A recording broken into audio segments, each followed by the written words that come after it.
नमस्कार दोस्तों। भ्रष्टाचार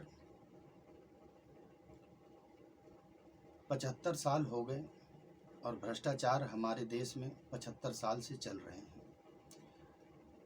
न सिर्फ चल रहे हैं, अगर ठीक से इसको देखा जाए, समझा जाए तो भ्रष्टाचार ही इस देश को चला भी रही है। इस देश को भ्रष्टाचार से मुक्त करने के लिए तमाम पार्टियां और उन पार्टियों के नेता समय समय पे आते रहे हैं और अपनी अपनी राजनीति करते रहे, चमकाते रहे, मगर इस देश से भ्रष्टाचार खत्म होने के बजाय उल्टा कई गुना बढ़ गई और बढ़ती ही चली जा रही है। इस बार 2000 की नोट आरबीआई बंद करने के लिए नोटिफिकेशन जारी कर दी है और ये नोट 4 महीनों में आप बदल सकते हैं, यानी कि आज से 4 महीने, लास्ट डेट 30 सितंबर तक अपने नोट को आप बदल सकते हैं। उसके बाद ये नोट इनलीगल टेंडर हो जाएगा। जैसा कि 8 नवंबर सन 2016 को 8 बजे नरेंद्र मोदी सरकार ने, मोदी जी आके लाइव मीडिया के चैनलों पर उन्होंने ये देशवासियों को, लोगों को संदेश दिया था कि रात 12 बजे के बाद 1000 और 500 की नोट इनलीगल टेंडर होगा और उसके बाद से इसे लागू कर दिया गया था। उसके बाद जो हुआ वो आप सब जानते हैं।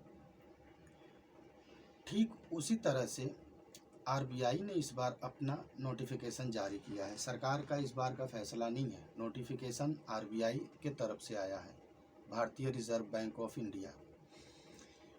अब ये नोट 2000 की जो बंद करने की बात हुई है, बहुत अच्छी है। आरबीआई का नोटिफिकेशन देश हित में है, लेकिन कुछ सवाल हैं जो मुझे खटकती है और मैंने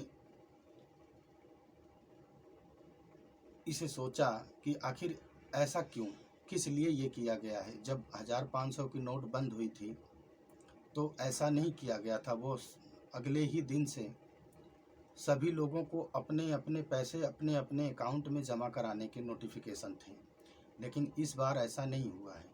इस बार का जो नोटिफिकेशन है वो ये है कि 2000 की नोट को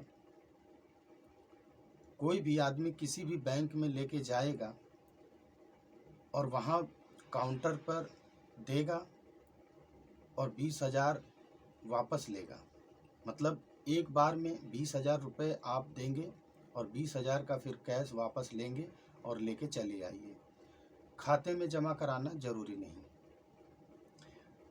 दूसरी बात, चलिए ठीक है, खाते में जमा कराना जरूरी नहीं आपने किया, बात समझ में आती है, लेकिन नोट बदलने वाला व्यक्ति कोई भी प्रूफ नहीं देगा, ये बात समझ में नहीं आई। क्योंकि नोट बदलने के लिए नोटिफिकेशन के हिसाब से ना तो आपको आधार कार्ड देने की ज़रूरत है, ना पैन कार्ड देने की ज़रूरत है, ना ही कोई और डॉक्यूमेंट देने की ज़रूरत है। आप सिर्फ कैश लेके जाइए 20,000 रुपये और एक बार में 20,000 रुपये लेके चले आइए। 20,000 रुपये सिर्फ एक बार में चेंज करना है। उसकी लिमिट नहीं बनाई गई है कि 20,000 रुपये आप सिर्फ एक दिन में या एक महीने में सिर्फ बदल सकते हैं।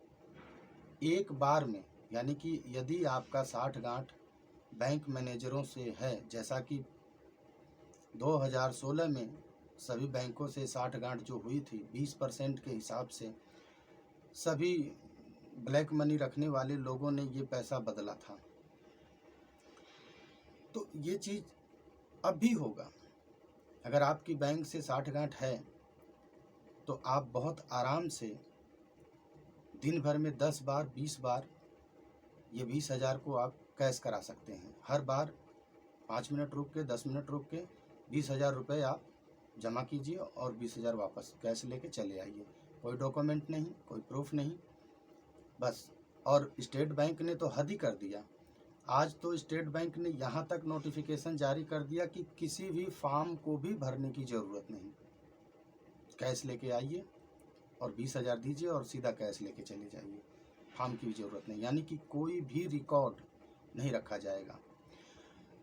जैसा कि मैं अपनी बात करूं, मैं एक मिडिल क्लास का व्यक्ति हूं और लगभग सालों हो गए मैंने मार्केट में 2,000 का नोट नहीं देखा। मेरे जितने संपर्क के लोग हैं वो सभी लोग मिडिल क्लास के लोग हैं, तो जाहिर सी बात है कि मिडिल क्लास के लोगों के पास ये पैसे नहीं हैं और लोअर क्लास के पास होने के तो कोई दूर दूर तक संभावना ही नहीं है। बचे अपर के लोग जो उद्योगपति हैं, बिजनेसमैन हैं, माफिया हैं, नेता हैं, व्यापारी हैं, इस टाइप के जो लोग हैं, ये पैसे उन्हीं के पास हैं, ब्लैक मनी के। और ये पैसे बहुत ही आराम से वो लोग 4 महीनों में ब्लैक मनी से वाइट बना के अपने जेब में वापस फिर रख लेंगे। तो फिर इस नोटबंदी का क्या अर्थ रह गया है, सवाल मेरा ये है। और आखिर ऐसा क्यों, जब इस देश में लगभग सभी लोगों का आधार कार्ड बन चुका है, सभी लोगों के पास अपना एक अकाउंट है, तो फिर ऐसा करने की क्या ज़रूरत पड़ी है आरबीआई को? ऐसी कौन सी मजबूरी हुई है आरबीआई को कि उसने बिना किसी गाइडलाइन के इन नोटों को बदल लेने की सहूलियत दी? बात समझ से बाहर है। क्या इसके पीछे कोई गहरी साजिश है? तो मुझे तो लगता है कि शायद है, वरना इसकी कोई ज़रूरत नहीं थी कि वो यूं ही बिना किसी डॉक्यूमेंट, बिना किसी गाइडलाइन, बिना किसी दस्तावेज को रिकॉर्ड किए इन पैसों को बदला जा रहा है।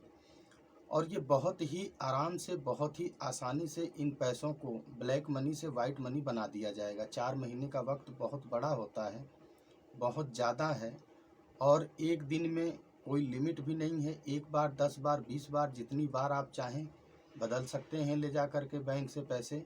लिमिट सिर्फ यह है कि एक बार में सिर्फ 20,000 रुपये आप बदल सकते हैं, बस।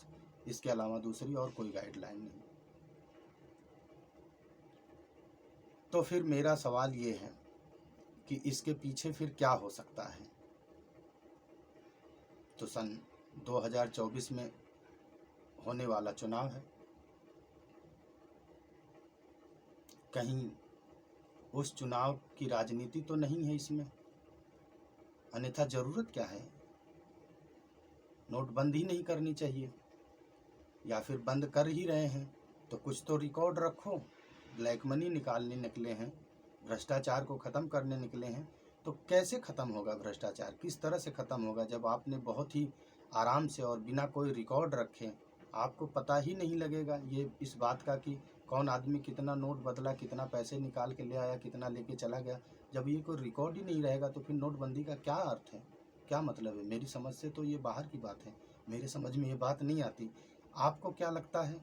अपनी राय अपना कमेंट बॉक्स में दीजिए, और पसंद आए तो वीडियो को लाइक और शेयर कीजिए, ताकि ज़्यादा से ज़्यादा लोगों को पता लगे। इस देश के लोगों को जागरूक कीजिए और जागरूक करने में मेरी मदद कीजिए। देश के लोगों को पता लगे इस बात का कि आखिर ऐसा क्यों किया जा रहा है, क्या मजबूरी है इसके पीछे। आज इतना ही, नमस्कार।